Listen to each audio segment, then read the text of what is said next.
बच्चों अब ट्रांजैक्शंस हैं, स्पेशल ट्रांजैक्शंस। किस तरह की special? Only related to goods, goods से रिलेटेड कुछ स्पेशल सी बातें अब हमने पढ़नी है।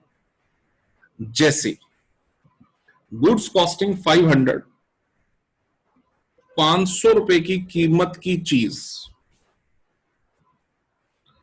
500 रुपए की कीमत की चीज, 500 रुपए की कीमत की चीज बच्चों, और जिसका की सेलिंग प्राइस 800 रुपए है, हमने दान में दे दी, चैरिटी में। अब बच्चों आप सोचो, चैरिटी का अपना अकाउंट खुलता है, तो एक account, charity is an expense for the business, दान बिजनेस का तो खर्चा ही हो गया ना एक तरह से। तो चैरिटी अकाउंट क्या हो जाएगा बच्चे, वहां पर डेबिट। और क्योंकि गुड्स दान में दी हैं, सामान गुड्स जिसमें हम डील करते हैं वो चीजें दान में दी हैं, तो कहीं ना कहीं हमारा जो परचेज अकाउंट है वो क्या हो जाने वाला है यहां, क्रेडिट। ठीक है बच्चों, परचेज अकाउंट जो है वो हमारा क्या हो जाने वाला बेटा यहां पे, क्रेडिट। तो जर्नल एंट्री क्या बन जाएगी यहां पर, charity account debited to purchase account 500, charity account debit to purchase account 500। That's it, बात खत्म। ठीक है, ये हो गई एंट्री नंबर 61। 62 गुड्स कॉस्टिंग 1000, जिसका की सेलिंग प्राइस 1600 रुपए है। 1000 रुपए की कॉस्ट बेच सकते हैं 1600 रुपए में, फ्री सैंपल में बांट दी।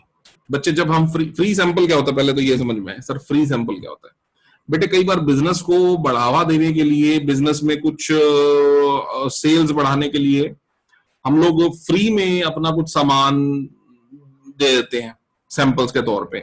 आप सर ऐसे कैसे बेटा, दवाइयां बनाने वाली जो कंपनी होती है वो एमआरस अपॉइंट करती है, मेडिकल रिप्रेजेंटेटिव्स। ठीक है, वो क्या होते हैं कि कोई मेडिसिन होती है नई मार्केट में आती है, कंपनी बनाती है, तो वो एमआरस क्या करते हैं, डॉक्टर्स को फ्री में दे के आते हैं ना मेडिसिन, ताकि डॉक्टर्स उसको देखें, साल्ट देखें, अपने पेशेंट्स को एक बार प्रेस्क्राइब करें, पेशेंट्स लेंगे, रिजल्ट्स अच्छे आएंगे तो फिर वो जो है मेडिसिन वो बिकने लगेगी अच्छे से। बुक्स वाले आते हैं आपके स्कूल्स की लाइब्रेरी में मुफ्त में, एकेडमीज पे मुफ्त में बुक्स दे करके जाते हैं, एक एक बुक दे के जाते हैं ताकि मतलब टीचर पढ़े और बच्चों को आगे रेफर कर दे।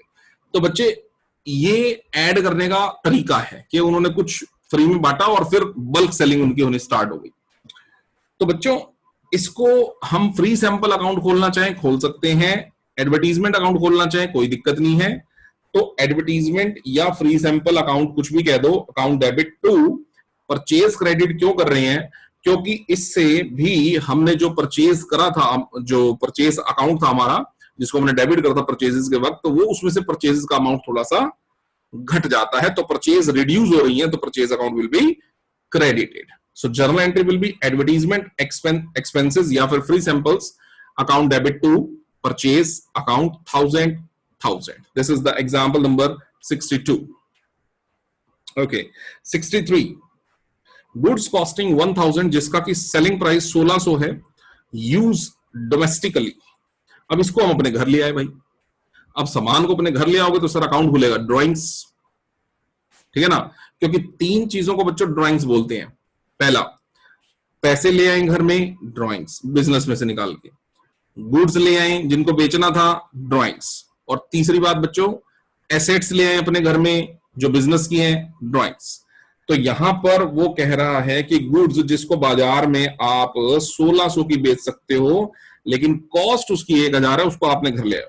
अब एंट्री क्या बनने वाली है, ड्राइंग्स अकाउंट डेबिट होने वाला है और परचेज इसकी वजह से भी कम हो जाएंगी तो क्रेडिट। लेकिन सोचने की बात यह है बच्चों, एंट्री 1600 से मत बना देना, क्योंकि 1600 तो उसका सेल प्राइस है, यानी वो 1000 रुपए की चीज अगर बाजार में बिकती तो बेटा 1600 की बिकती ना, बाजार में तो बिकी नहीं। उसकी कॉस्ट आपको कितनी पड़ी थी, 1000 रुपए। जब परचेज अकाउंट डेबिट किया था तो कितने रुपए से किया था, ऑब्वियसली कॉस्ट प्राइस से किया था। ये तो अगर उसको सेल में कन्वर्ट करते तो सेल अकाउंट क्रेडिट हो सकता था 1600 से, अगर वो बाजार में बिकता तो सेल का तो नौबत ही नहीं आई। तो आप जब उसको घर ले आए हो तो परचेज अकाउंट का रिवर्स इंपैक्ट डालना है, तो परचेज डेबिट भी 1000 से हुई थी तो परचेज क्रेडिट भी 1000 से होगी। तो जर्नल बनेगी बेटा ड्राइंग्स टू परचेज 1000। नेक्स्ट, कई बार क्या होता है बेटा, सामान आपका चोरी हो जाता है, ठीक है, तो उस केस में क्या एंट्री बनती है, हमारा अकाउंट कौन सा इंपैक्टेड होता है, लॉस बाय थेफ्ट। आग लग से नुकसान होता है तो लॉस बाय फायर, चोरी होने से लॉस होता है तो वो लॉस बाय थेफ्ट। अब वो कहता है गुड्स कॉस्टिंग 5000 और नगद 2000 रुपए का, ठीक है, 5000 रुपए की तो गुड्स और 2000 का कैश नगद, आपका एम्प्लॉय चोरी करके ले गया। अब बेटा चोरी तो 7000 रुपए की होगी भाई, सर 5000 का सामान चोरी हुआ, 2000 का नगद चोरी हुआ, तो चोरी हुआ कितना, 7000 रुपए टोटल। तो आप एंट्री क्या बनाओगे, लॉस बाय थेफ्ट डेबिट, कितना, 7000 रुपए, ठीक। टू क्या करें, टू क्या करें उसके अंदर, परचेज अकाउंट, और टू क्या करें, कैश अकाउंट। सर परचेज और कैश क्रेडिट क्यों, बेटा परचेज क्रेडिट इसलिए क्योंकि जो माल आपने परचेज किया है, जो माल जो सामान आपने परचेज किया है उसी को तो अपने घर लेके जा रहे हो, एक तो परचेज रिड्यूस हो गई, घर लेके नहीं जा रहे हो उसी को, तो वो वही तो, उसी को तो चोरी हो गई उसकी, तो डेबिट तो हो गया लॉस बाय थेफ्ट, और इसकी वजह से परचेज रिड्यूस हो गई आपकी 5000 रुपए से, और कैश रिड्यूस हो गया आपका 2000 रुपए से। तो लॉस बाय थेफ्ट डेबिट, इसलिए बेटा एक्सपेंस बढ़ रहे हैं, लॉसेस बढ़ रहे हैं। परचेज क्रेडिट इसलिए एसेट कम हो गई, और कैश कम इसलिए एसेट कम हो गई। बात समझ में आ गई बेटा, तो loss by theft to purchase to cash. Goods costing 5000 were loss by fire, entry मैंने ऑलरेडी बता रखी है, लॉस बाय फायर, आग से लॉस हो लॉस बाय फायर, चोरी से लॉस हो लॉस बाय थेफ्ट। जो आग लगने से लॉस हो रहा है अगर उसका इंश्योरेंस नहीं कराया है फिर तो यही एंट्री है जो आपके सामने है, loss by fire to purchase, फिर तो यही आपके सामने एंट्री है कि लॉस बाय फायर 5000 का डेबिट कर दो और परचेज कर दो क्रेडिट।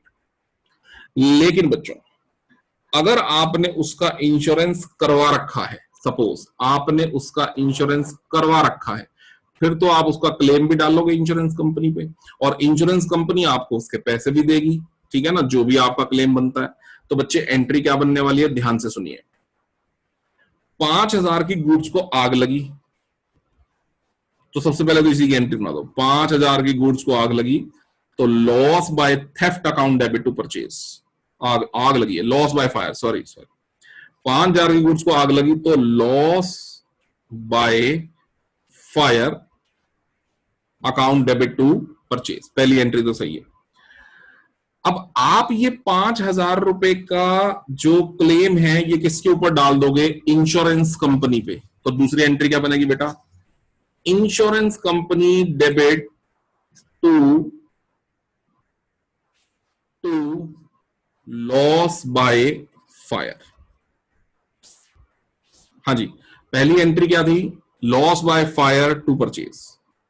दूसरी एंट्री आपने पूरा का पूरा हर्जाना किसके ऊपर डाल दिया, क्लेम किसके ऊपर डाल दिया, इंश्योरेंस कंपनी। तो इंश्योरेंस कंपनी को आपने बना लिया अपने बिजनेस का क्या, debtor to loss by fire, नुकसान क्रेडिट कर लिया आपने, इंश्योरेंस कंपनी को डेटर बना लिया, कितने का डेटर बना दिया, 5000 रुपए। परंतु इंश्योरेंस कंपनी कहती है हम आपके पूरे पैसे नहीं देंगे भाई, हम तो सिर्फ कितने पैसे देंगे, हम तो भाई तुम्हारे 60% पैसे देंगे, 60%। तो 5000 का 60% का क्लेम एडमिट होगा, 60% का चेक आ जाएगा हमारे पास, क्योंकि इंश्योरेंस क्लेम कभी भी आपके पास कैश में नहीं आता। जैसे इंश्योरेंस प्रीमियम आप कैश नहीं देते तो क्लेम भी कैश नहीं लेते, ठीक है बच्चों। तो आपके पास 60% क्लेम आएगा, तो बैंक अकाउंट डेबिट बेटा, कितना क्लेम आ गया आपके पास, क्लेम आ गया 60%, 5000 का 60%, 3000 रुपए बेटा। और नुकसान 5000 रुपए क्लेम डाला, नुकसान कितने का हो गया, 2000 का नुकसान हो गया, क्योंकि 5000 का क्लेम डाला, क्लेम 3000 का पास हुआ, तो सर 2000 का घाटा है। तो bank account debit 5000, P&L account debit 2000 to insurance company 5000 रुपए। ठीक है बच्चों, बातें मेरी समझ में आ रही हैं। देखो पहली बात क्या है, अगर लॉस बाय फायर 5000 का होता और इंश्योरेंस के क्लेम का कोई चक्कर नहीं होता तो एक ही एंट्री बनती, loss by fire to purchase, खत्म। 5,000 के अगेंस्ट आपने इंश्योरेंस करा रखा है, तो फिर अगली एंट्री क्या बन गई, इंश्योरेंस कंपनी को डेबिट कर दो, लॉस बाय फायर क्रेडिट कर दो 5,000 5,000। तीसरी एंट्री, इंश्योरेंस कंपनी कहती है हम तो 60% देंगे भाई, तुम्हारा क्लेम 60% का ही पास होगा। तो अब बैंक में पैसा आएगा 5,000 का 60%, 3,000 रुपए लॉस लॉस हो गया। अब एक्चुअली में लॉस हो गया 2,000 का, तो P and L account debit 2,002 insurance company से जो आना था आ लिया, 5,000 रुपए का डेटर था, डेटर आपके रिड्यूस हो गए, इंश्योरेंस कंपनी आपकी एसेट बना ली थी, एसेट रिड्यूस हो गई, बैंक में एसेट, बैंक नाम की एसेट आपकी बढ़ गई, और लॉस आपका बढ़ गया पी एंड एल में, तो पी एंड एल अकाउंट की डेबिट साइड में 2,000 रुपए। ये हो गया बेटा, आपने अगर इंश्योरेंस करा रखा है तो क्लेम कैसे पास होगा। Okay, next style, to record goods sold on profit. ये तो बहुत सिंपल है, 5,000 की कॉस्ट की गुड्स थी बच्चों, हमने ये सामान किसको बेचा, विक्की को, एट 20% प्रॉफिट। 5,000 का 20% बच्चे तो क्या हो गया, 5,000 का 20% बोले तो 5 दूनी 10, 1,000 रुपए हो ना, 1,000 रुपए के प्रॉफिट पे, तो सामान बेटा कितने में बेच दिया बच्चों, 6,000 रुपए में। किसको, विक्की को। अभी क्वेश्चन के अंदर कहीं नहीं लिखा कि सामान कैश बिका है, इसका मतलब ये सामान उधार में बिका है। विक्की कौन बन गया भाई, आपके बिजनेस का 6,000 रुपए का विक्की बन गया आपके बिजनेस का डेटर। जर्नल क्या बनाओगे बच्चे, डेटर बनेगा तो विक्की अकाउंट डेबिट, पैसे दे देता तो कैश कर देता सर मैं डेबिट, पर पैसे तो दिए नहीं तो विक्की डेबिट। टू क्रेडिट किसको करूं, sale, so Vicky account debit to sale. Sale बड़ी है 6,000 की और विक्की तुम्हारा डेटर बन गया, कितने का, 6, कैसे, 5,000 प्लस 20% ऑफ द प्रॉफिट। तो सेल तो 6,000 की हुई ना बेटे, कॉस्ट का हमें कुछ नहीं करना, हमें सेल का करना है। सेल कितने की हुई है, 6,000 रुपए की। डन बच्चों यहां तक। चलिए आखिरी की 4 एंट्रियां बनाओ बच्चों जल्दी से, last 4 entry, 5th 6th 7th 8th बना के डन करो।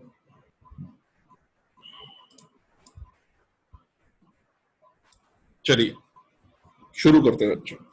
Goods costing 500 given away as charity. हाँ Piyush. Sir charity account debit to purchase account sir. Very good. Amount sir 500। ठीक है जी। Next, paid landlord ₹1,500 for rent, 1/3 of the premises is occupied by the proprietor for his own residence. Okay, चलिए Ekta. Rent account debit to cash. No, पूरी entry पढ़ बेटा, पूरी entry पढ़।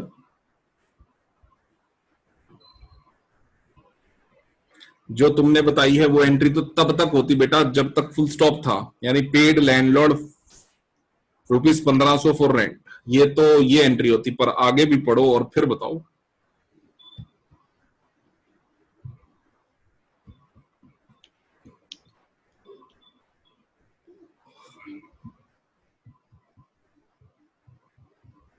हाँ जी, नहीं नंदनी, मुझे भी नहीं आ रही है। नहीं आ रही? देखो बेटा पढ़ो, पेड लैंडलॉर्ड 1,500 फॉर रेंट, कोई हमारा लैंडलॉर्ड है उसको 1,500 रुपए किराया देना है। 1/3 ऑफ द प्रेमिसेस, प्रेमिसेस का मतलब जो बिल्डिंग है उसका 1/3 portion is occupied by the proprietor for his own residence. वो जो प्रोप्राइटर है, मालिक है बिजनेस का, वो कहता है सर ये तो मेरे पास है, उसने ऑक्युपाई कर रखा है। ऑक्युपाई मतलब वो 1/3 एरिया में वो खुद रहता है। तो इसका मतलब बच्चे ये हुआ कि 1,500 का 1/3 यानी 500 रुपए,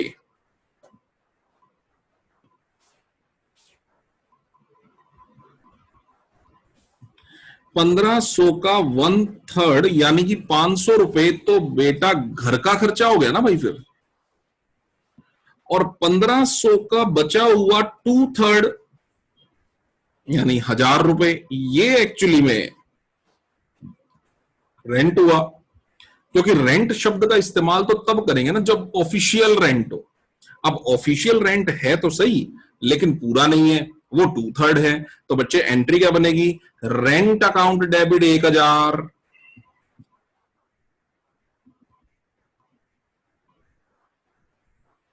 rent account debit 1000,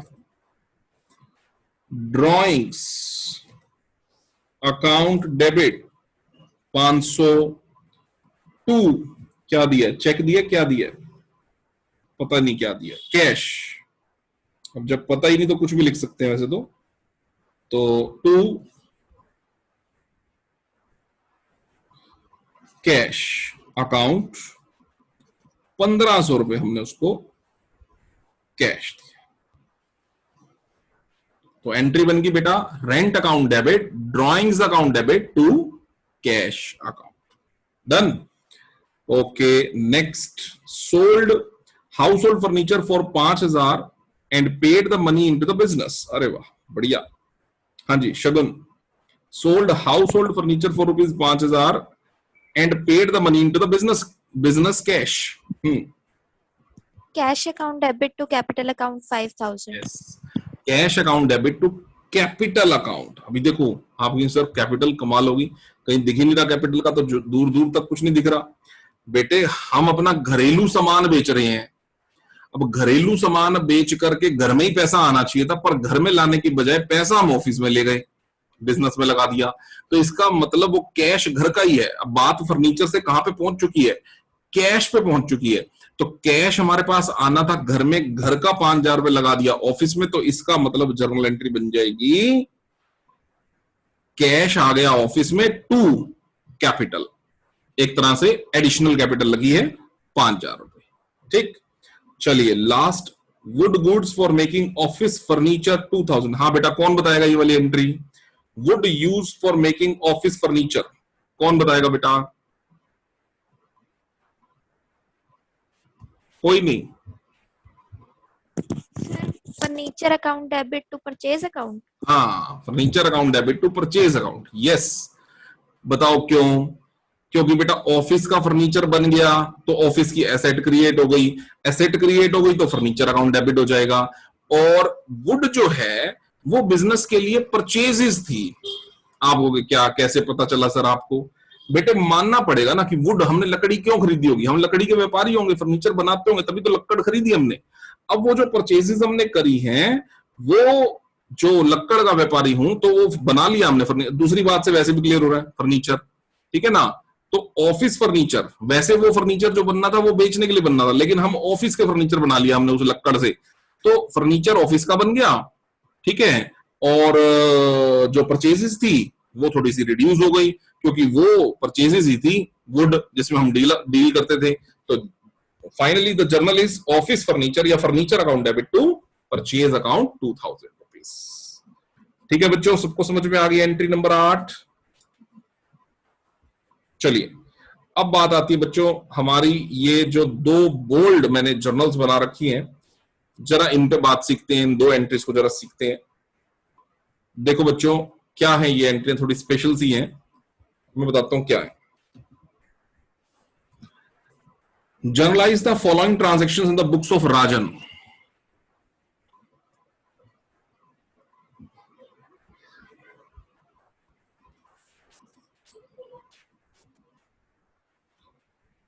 example number 69,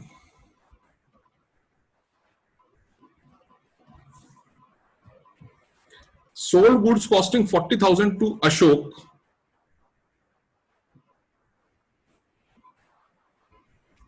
माल बेचा बच्चों अशोक को, costing rupees 40,000 for cash at a profit of 25% on cost. Okay, cost का 25% प्रॉफिट जोड़ के, जो कि पड़ जाएगा हमारे पास, देखो sold goods costing rupees 40,000 to Ashok for cash at a profit of 25% on cost। Cost में कॉस्ट का 25% प्रॉफिट जोड़ के बेचना है, पहले इतनी बात समझो। इसका मतलब ये है कि आज मेरे पास गुड्स की जो कॉस्ट है बच्चे वो है 40,000। हमने सामने वाले को माल बेचना है 25% प्रॉफिट कॉस्ट पे जोड़ के, तो प्लस में कर दूं इसी का 25% प्रॉफिट, तो कितना हो गया बेटा 40,000 का 25, 10,000 रुपए। तो सेल कितने की आनी चाहिए 50,000 रुपए की। सामने वाले को सेल कितने करनी है, इसका मतलब बेटा 50,000 रुपए में।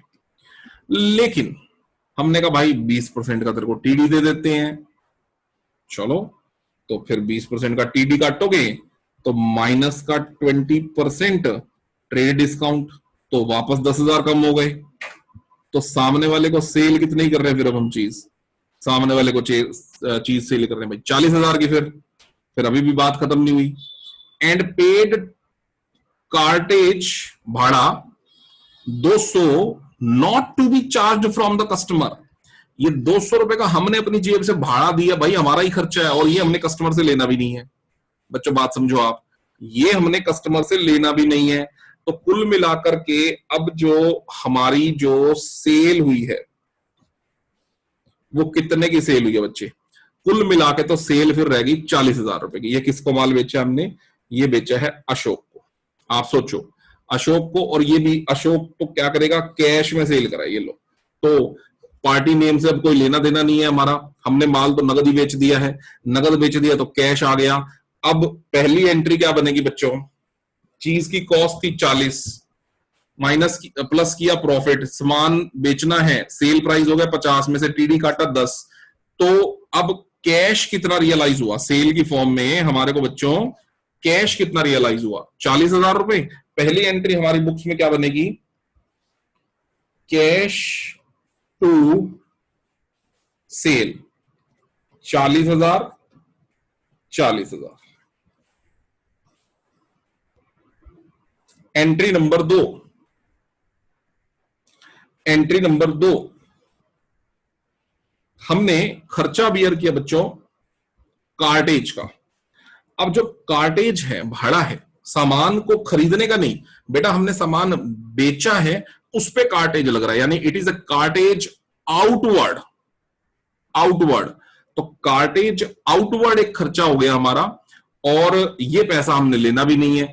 तो हमारे पास से कैश गया, सामने वाली पार्टी पे तो हमने इसका इल्जाम लगाना नहीं है, सामने वाली पार्टी से तो हमने पैसे लेने नहीं है, सामने वाली पार्टी ने तो 40,000 रुपए दे दिए, बात खत्म हो गई। तो ये कार्टेज खर्चा मेरा है ना, तो बच्चे मैं अपनी बुक्स में क्या एंट्री लिखूंगा, कार्टेज आउटवर्ड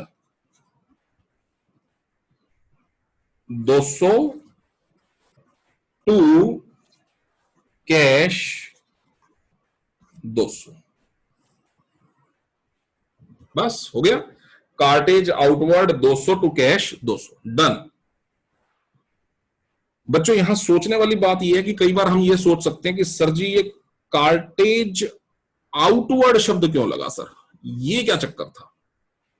तो बच्चों कार्टेज आउटवर्ड शब्द इसलिए लगा है यहां पे क्योंकि दो तरह का कार्टेज हो सकता है, एक रॉ मटेरियल को फैक्ट्री तक लाने का, दैट इज कार्टेज इनवर्ड, और दूसरा जब माल हमारा तैयार हो जाए तो उसको बाजार में ले जाने का, that is what the cartage outward. तो यहां पर माल हमारा तैयार हो चुका है और तैयार माल को बाहर बेचने का खर्चा है, इसलिए वर्ड क्या यूज किया जाएगा बच्चे, कार्टेज आउटवर्ड। और खर्चा मेरा है तो एक्सपेंस वर्ड मैं यूज करूंगा, कार्टेज आउटवर्ड मेरा खर्चा है, टू कैश मेरी जेब से गया। ये हो गई बच्चे एंट्री। अब बात आती है यहां पर इसकी दूसरी entry, sold goods costing ₹40,000 to Mohan at a profit of 20% on sale. अरे वाह, अभी सेल का 20% लगाना है प्रॉफिट, और हमारे पास सेल गिवन नहीं है, हमारे पास कॉस्ट है 40,000, बाकी मैं बाद में देखता हूं। अब सबसे इंपॉर्टेंट तो बेटा पहले ये वाली बात है कि इस बात को समझो कि ये डील कैसे करना है। देखो सुनो, हमने जो सामने वाले को सामान बेचना है उसकी कॉस्टिंग मेरी 40,000 रुपए की है, पहले ये चीज रिकॉर्ड करो। मोहन को हमने 40,000 की कॉस्टिंग का सामान बेचना है। Sold goods to Mohan.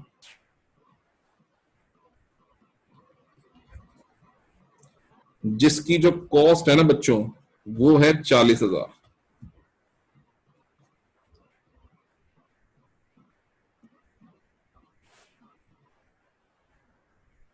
At a profit of 20% on cell.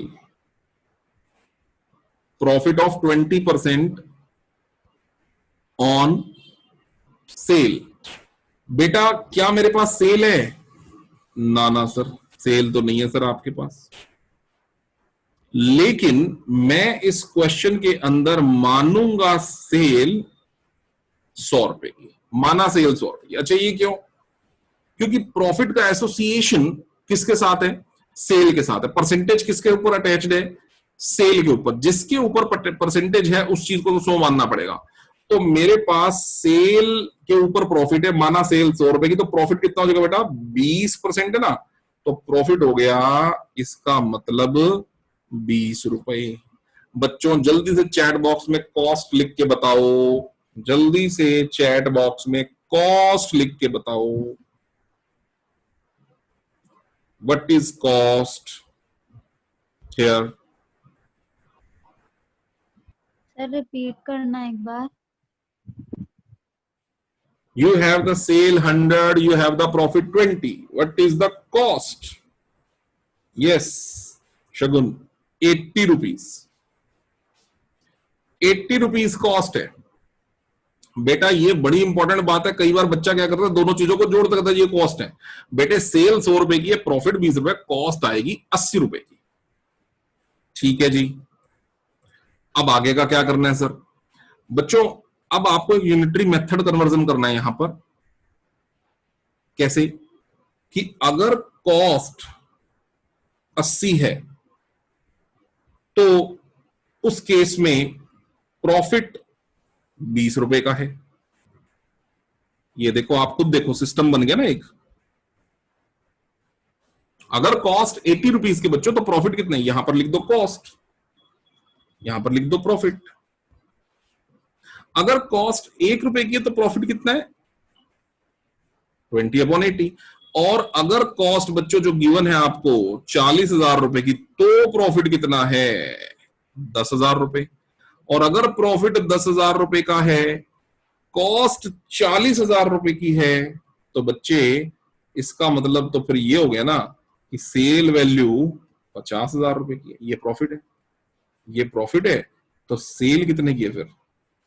तो 50,000 रुपए की सेल है। और अगर 50,000 रुपए की सेल है तो हम तो सर उसमें से उसका 20% टीडी काट के बेच रहे हैं। तो 20% काट दो ना सर फिर ट्रेड डिस्काउंट। तो 20% अगर टीडी काटूं तो लेस कर दूं 20% का ट्रेड डिस्काउंट, तो चीज कितने की रह गई? 40,000 रुपए की चीज रह गई। और इतना ही नहीं, इतना ही नहीं, पेड कार्टेज 200 रुपए। 200 रुपए का हमने कार्टेज भाड़ा पे किया, लेकिन अब की बार हमने अपनी जेब से नहीं दिया, हमने सामने वाले को कहा भाई तेरे से ले लेंगे कस्टमर साहब, आपका खर्चा है 200 रुपए, अभी हम अपनी जेब से दे रहे पर आपसे ले लेंगे। तो आपसे तो बेटा, अच्छा माल कैसे बेचा है? माल भी उधार बेचा है। तो कस्टमर से तो बेटे हमने, आप बात को समझो, कस्टमर से तो हमने ये 40,000 भी लेने हैं। कस्टमर से तो बेटे हमने ये 40,000 भी, कस्टमर कौन? मोहन। मोहन से तो हमने ये 40,000 भी लेने हैं। मोहन से तो हमने वो 200 रुपए के कार्टेज के भी पैसे लेने हैं। कार्टेज हमारा नहीं है खर्चा, मोहन का ये भी to be charge from the customer. तो फिर मोहन से तो हमने सीधे सीधे 40,200 रुपए लेने ना बच्चों, 40,200 लेने ना।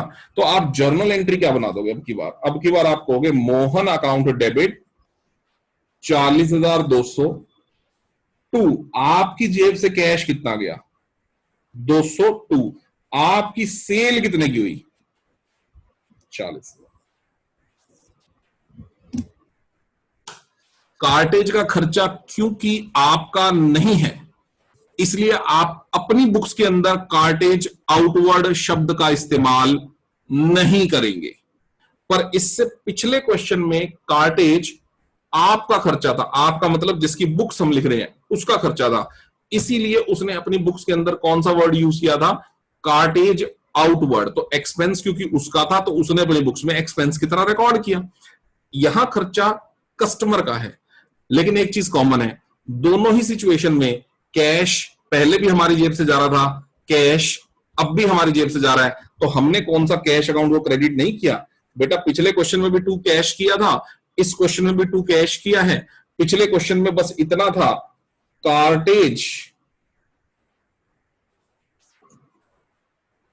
पिछले क्वेश्चन में बस इतना था कि कार्टेज टू कैश किया था, कार्टेज आउटवर्ड है ना, टू कैश किया था 200। इस क्वेश्चन में बस इतना है कि मोहन अकाउंट टू कैश किया है 200। रीजन बहुत सिंपल है, पिछले क्वेश्चन में कार्टेज आउटवर्ड शब्द इसलिए यूज था क्योंकि हमारा खर्चा था, एक्सपेंस हमने अपनी बुक्स में डेबिट करना था। इस क्वेश्चन में पार्टी का खर्चा है, जेब से हमारा ही जा रहा है, इसलिए टू कैश, पर हम बाद में रिकवरी किससे ले लेंगे, मोहन से। तो मोहन को इस 200 के लिए भी हमने डेटर बना लिया और मोहन को उस 40,000 के लिए भी डेटर बना लिया। तो मोहन फिलहाल हमारा डेटर कितने से बन गया बेटा, 40,200 रुपए से मोहन बन जाएगा हमारा डेटर। तो जर्नल बन गई मोहन अकाउंट डेबिट 40,200, जेब से गए 200, टू सेल हो गई 40,000 रुपए की। ये हो गया बच्चों ये वाला भी बात। अगली बात और उससे अगली बात में कुछ खास है नहीं, जितने भी इंपॉर्टेंट बातें थी बच्चों सारी। अच्छा एक और रहेगी भाई, वीपीपी। और सुनो बच्चों भाई, received A VPP from Shahid.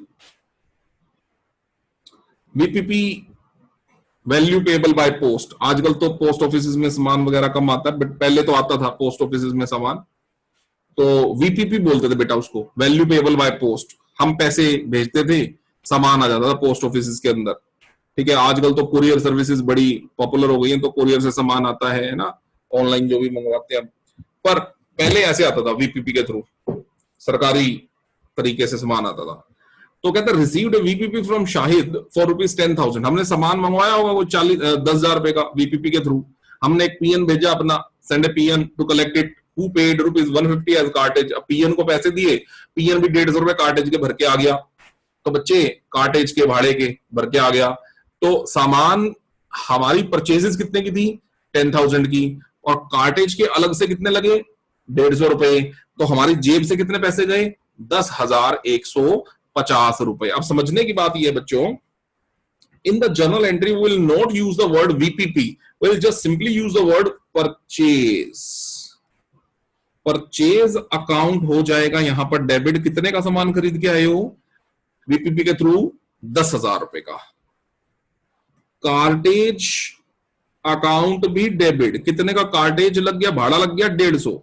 और फिलहाल आपकी जेब से क्या पैसे गए हैं, 10,150। फिलहाल आपकी जेब से बेटा कितना पैसा गया है, 10,150 रुपए। तो ये जर्नल है बच्चों आपके सामने। परचेज अकाउंट डेबिट 10,000, कार्टेज लग गया 150, टू कैश आपकी जेब से गया 10,150 रुपए। लो बच्चों, चैप्टर तो मेरी तरफ से डन है, ठीक है। आज आपको क्या करना है, ये मिसलेनियस क्वेश्चंस करना। पहली बात तो ये सामने मिसलेनियस क्वेश्चन है हमारे पास। फिर कुछ स्पेशल एंट्रीज मैंने फाइल के अंदर लिखी है बच्चों, ये ड्रिल्ड सेगमेंट के अंदर, और ये कुछ 12 एंट्रीज हैं जो बहुत इंपॉर्टेंट मिसलेनियस और थोड़ी सी चैलेंजिंग भी कह सकते हो हैं, इसलिए इनको स्पेशली अलग से जगह पर मैंने प्लेस किया है ताकि इनको आप अच्छी तरह कर पाओ। तो आज आप ये सारा काम करेंगे, ठीक है।